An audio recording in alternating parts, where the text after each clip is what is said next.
that is another violence of sorts, where the state tries to control what you read and how much of that you read. When I was studying at the university in Sydney, I came across so much literature with photographic evidence of massacres, and massacres that had happened in the 90s.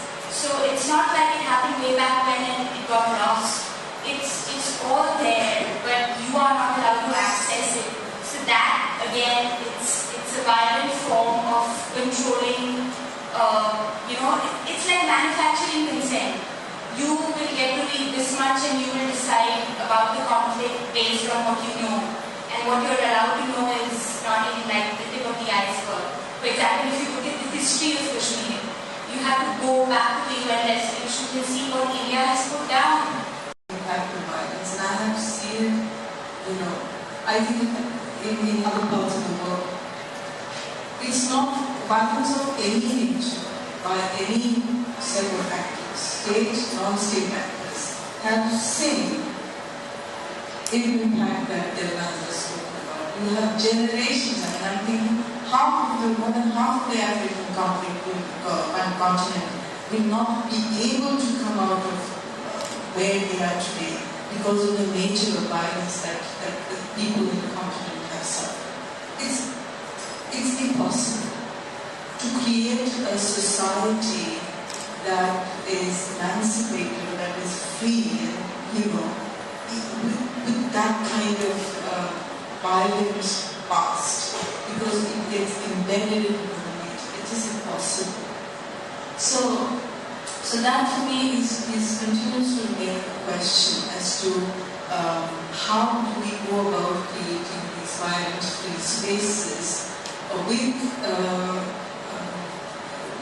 free spaces that is respectful of all possible views. And I will not use the word tolerance, not tolerance of the other. It is respect. And that is respect for all possible views and kind of limits. So this is useful to take this idea forward, and also very supportive of the framework. And the framework that is there, you have the constitutional framework, you have the human rights framework. And I'm not saying they are only a document that is inclusive of all kinds of interests in it, but they are what we have. They could be improved upon if it is inadequate in any aspect. So I would pursue the idea. Maybe you can talk a bit more on that. Yeah. What you expressed is very, very instructive. Actually, there are two issues here. Whether those who are violated, their rights can be restored post-violation. How to restore the rights of the violator? That is one important legal, moral, and also political question. In most cases, the rights of the violated are never restored. Rather, they are excluded from the space of rights once they are violated. Now, this goes into, this takes us into various areas of our lived states, especially in these cases where workers live and certain kind of oppressed and subaltern people live. If we go to the villages, we can see a large number of people's rights, especially women and children's rights, are violated by the immediate power in the context of the family or in the context of the village. I can see it in tribal society. A tribal person who is supposed to inherit the community land is not given the share of community land because community land has been sold to a person who is wealthy or a rich person. This I have seen in Khasi Hills, this I have seen in Manipur. So you can see here that those whose rights are violated, how their rights could be restored. People who are displaced, how their rights could be replaced. What is the constitutional mechanism?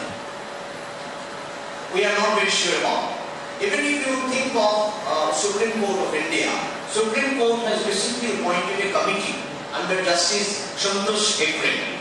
to inquire into the cases of face encounter and the armed forces related cases in case of Manipur. The committee visited Manipur. They are in the process of preparing their report, which I'm sure will reveal massive violation by the armed forces in Manipur, in Nagaland, in Assam, and all places of Northeast, including Kashmir. But can Supreme Court stand by the Amnesty International judgment that Armed Forces Special Power Act is illegally illegal? It has no basis in a civilized corpus of law. Yet such a draconian law is in existence. Think about Disturbed Area Act. The Disturbed Area Act is promulgated permanently in Kashmir since 1987. It is permanently promulgated in Nagaland since 1952, Disturbed Areas Act. It is permanently promulgated in certain parts of Brahmaputra Valley since 1979 with the emergence of Alpha. Now, how can Disturbed Areas Act be promulgated for 3 decades in a particular part of the country? Is it a kind of an internal war that is going on and that is launched by the Indian state against its own people? Why don't they come to openly admit that we are engaged in a warfare? And if you are engaged in a warfare, then all the protocols of Geneva Convention will apply, and all the armed resistance group can then resist violence by the state.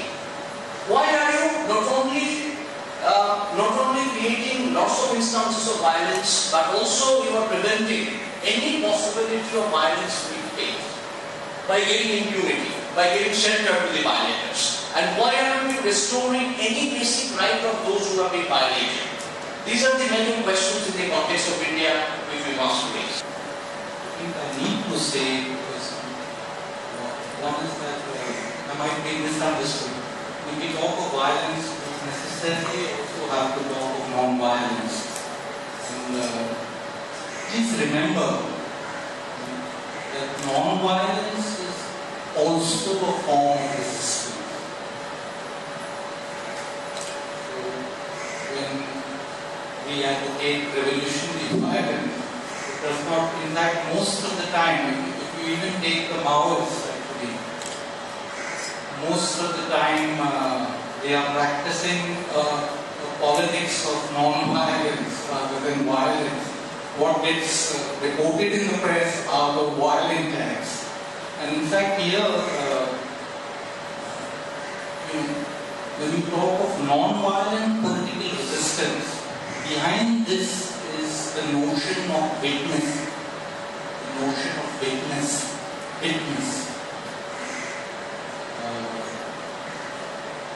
You can think of it as a small group of activists come to an area to politically organize. And by their very example, they win over a very large number of people to their side. This is what actually is at the core of Maoist political activity. So, when I talk of violence, I should not be misunderstood actually. Violent and non-violent means of resistance are part and parcel of political work. And non-violence is as important an aspect of political struggle. Second, and let me be very, very brief on this, is that I'm a bit uneasy with certain kinds of speaks, certain kind of language that is used, and this is the language really of what I call funded organizations.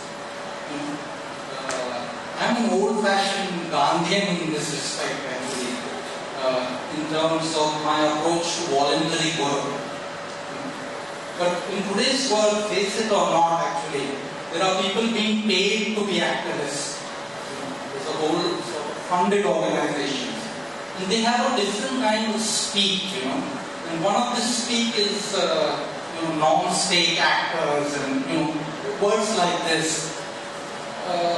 I think I must caution that, in this kind of speak, there's no difference between Maoists and Salva-Judam.